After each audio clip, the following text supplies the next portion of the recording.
Hello dear students, welcome into the second lecture on turbidimetry and nephelometry. Myself, Mr. M.S. Bale, I am working as an assistant professor at Gokhale Education Society's Arts, Commerce and Science College, Jawar. So, in previous lecture, we have started this new topic turbidimetry and nephelometry. In previous lecture, we have seen the basic principle about the turbidimetry and nephelometry, then choice between nephelometry and turbidimetry, and some factors affecting on scattering of radiation. Okay, so these terms we have already seen in previous lecture. So in today's lecture we are going to learn the instrumentation of the turbidimetry. Okay, instrumentation and working of turbidimetry.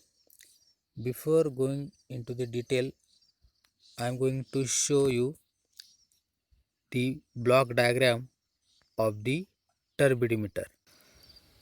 So this is the block diagram of turbidimeter. See the first component in this block diagram. So this is the light source, or you can say a radiation source, that will be either tungsten filament lamp or mercury arc lamp. In between these two, we can use one lamp for the radiation source, or can say light source. Its function is what? It will emit the characteristics light or the beam of light in all direction, or can say it emit polychromatic light. This polychromatic light will be falls on this lens. This is convex type of lens. In Marathi, we can say Bahirvakra Bhinga, right? So the convex type of this lens, it will pass all polychromatic light in one direction, that will be falls on the sample cell. Okay, but all of you know this light source will emit the polychromatic light. Okay, in all directions, that light will be going through this convex type of lens in one direction and reaches up to this sample cell. Okay, into this sample cell we are keeping the sample solution, or its function is what? It will use to hold the sample solution. When the light falls on this sample cell, or can say sample solution, at that time the sample will absorb the light. Some amount of light will be reflected, some amount of light will be scattered, some amount of light will be the reflected, or you can say transmitted. Okay, and the transmitted light will be going into this photocell. This is the detector, right? This is the detector photocell, which is used as a detector, or also we can use photo multiplier tube. All of you know turbidimeter. In previous lecture we have seen the definition of the turbidimeter, or you can say turbidimetry. What is that? Simply the turbidimetry involves measurement of the transmitted light, okay, not the scattered light. So that means in this turbidimeter it will measure only the transmitted light through the sample cell, that will be measured by this photocell or photo multiplier tube, which is used as a detector. Okay, so this is the variable resistor. It will register the current, and this will be the meter. In this meter we are getting the readings. Okay, so this is the simple block diagram of the turbidimeter. There are total four components This is light source, or you can say radiation source, second lens, third one sample cell, and fourth one detector. Okay, these are the four major components into this turbidimeter.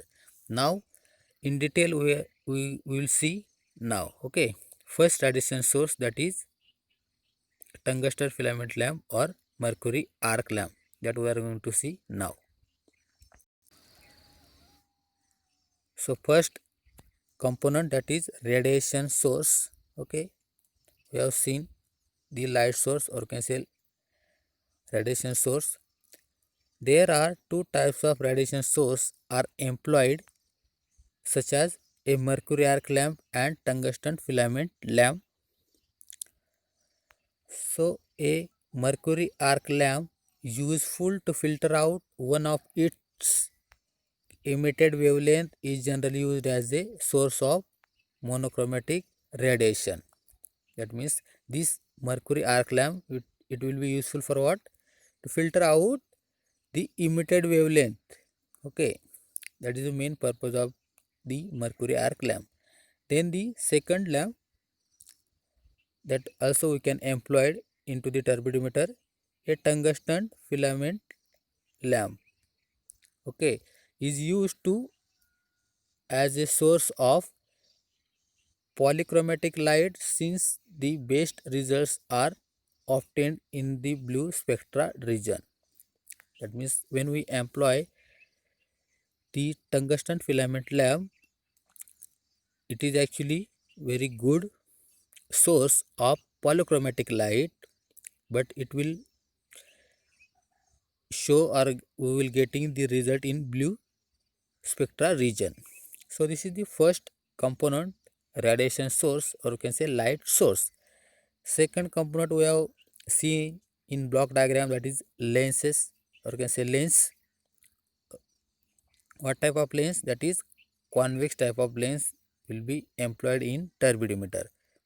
A convex type of will be employed, and its function transfer incoming radiation from light source in one direction into a sample cell.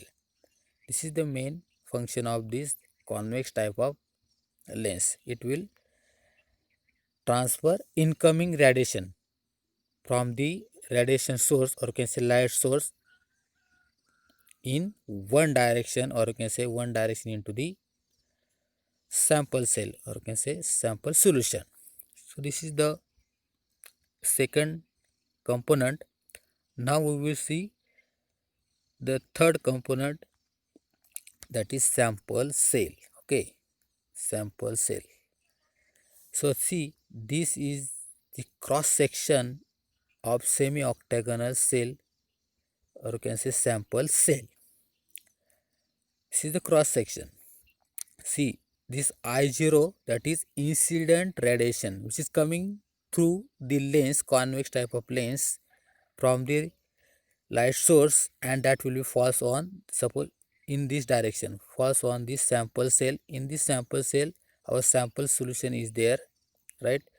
So at that time what will happen, the some amount of light will be absorbed, some amount of light will be reflected, some amount of light will be transmitted, that is IT, that is transmitted light. All of you know we are interested into the only transmitted light. But this semi octagonal cell, what will happen up depends upon the turbidity or the suspension of the medium, or you can say solution, the light will be scattered. See that in this semi octagonal cell, light will be scattered in three direction, that is 135 degree, 90 degree, and 45 degree. Okay, in these three type of angles the light will be scattered, that is is stands for what? Scattered intensity of the light. Okay, so this is the sample cell actually. But in this case, this 90 degree angle will be useful for what? Only nephelometry, not to the turbidimetry, because turbidimetry involves the measurement of only IT, that is transmitted radiations. Okay, intensity of the transmitted light.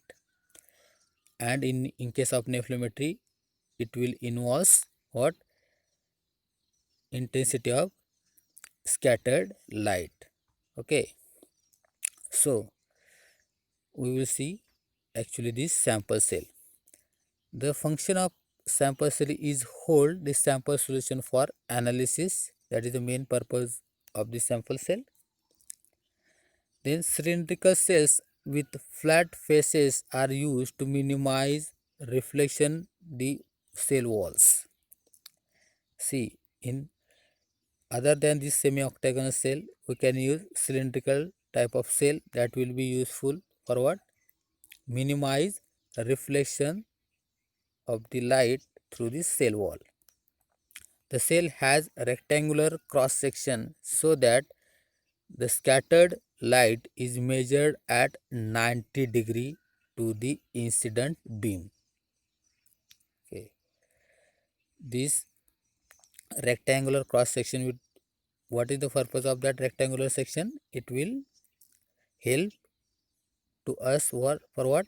To measure light in 90-degree angle also. Okay. Semi-octagonal cells are used for measurement at other angles such as 45-degree and 35-degree also. Okay. So this is third number component from the turbidimeter. Now last number, that is fourth one, detector. Okay. We have already seen in block diagram there are two types of detectors. From that one can employed into the turbidimeter, that is photomultiplier tube, or you can say photo cell. What is the purpose of this detector? It converts light energy into electrical signal. Okay. In scattering studies, photomultiplier tubes are used as a detector as the intensity of scattered light is very small. That means when the scattering of light will be, intensity of that scattering light will be very small, at that time photomultiplier tube will be used as a detector. In nephelometry, the detector is fixed at 90 degree to the incident beam for measuring the intensity of the scattered light. Why? Because nephelometry involves the measurement of scattered light. So we have to keep the detector at 90 degree. Okay. For what? To measuring the intensity of scattered light. But in turbidimeter, photocell are used to measure the intensity of transmitted light. That means in turbidimeter, photocell will be used as a detector that will be used to measure intensity of transmitted light. So these are all important components of the turbidimeter that we have seen now. Hope you understood now. So this diagram we have already seen. Now we will see its working. Okay, how it works, this turbidimeter, right? So working part, actually this part we have seen in so many times in previous classes. That means preparation of series of standard solutions and the calibration curve, right? So then also we are going to see now a series of standard solutions of known concentration are prepared. Suppose 5 solution we have to prepare. Suppose 1 ppm, 2 ppm, 3 ppm, 4 ppm and 5 ppm. These are the standard solution we have to prepare first of all. Then first blank solution is taken in the cell and set to read 0 on instrument of the turbidimeter. That means we have to take blank. That means we have to take water into the sample cell and kept into the turbidimeter and set to read 0. That means blank solution also have some suspension that we have to eliminate by setting it 0. Okay. Then blank solution is replaced. That means remove that blank solution from this turbidimeter by each of standard solutions in the order of decreasing concentrations and turbulence S for each standard solution is recorded. That means after removing the blank solution, we have to keep the standard solution with decreasing concentrations. All of you know the standard solutions, it will show the straight line graph because the concentrations, all of you know, and it will be either decreasing or the increasing order. So we will get the straight line graph for measuring the turbulence S for each standard solution. Then turbulence for unknown is similarly measured. Along with that standard solution, we have to prepare one unknown sample solution. That unknown sample solution, we don't know the concentration. Okay. After the standard solution, we have to measure the turbulence of unknown sample solution also. Then a calibration curve of turbulence S versus concentration C is then plotted. From the graph, the concentration of unknown can be determined. Okay, so how we will get the concentration of the unknown sample solution, that we are going to see now. See the graph. So this is the graph. See, on y-axis there is the turbulence, that is S, and on x-axis there is concentration in ppm. We have prepared standard solution and we will get the straight line graph. Like this straight line graph we will get from this standard solution. Okay, then one unknown solution is there, right? That unknown solution we are getting, or we can say recorded into turbidimeter, and we will get the turbulence, that is Sx, but we don't know the concentration. From the value of that turbulence of that unknown solution, we will plot the line on this straight line. Okay, like this we have to, and it will intersect in one point to that this straight line. Okay, this straight line, it will intersect in one point. From that point we have to go into the x-axis. Like this we have to go on x-axis, and we will get the concentration of the unknown sample solution, that is Cx, or you can say C, that is the concentration in ppm. We will get from this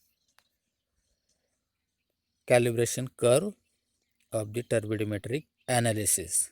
So this is the working of the turbidimeter. Hope you understood the instrumentation and working of the turbidimeter. If you have any doubt regarding this instrumentation and working of the turbidimeter, you can contact me on WhatsApp. Okay, so for today, thank you.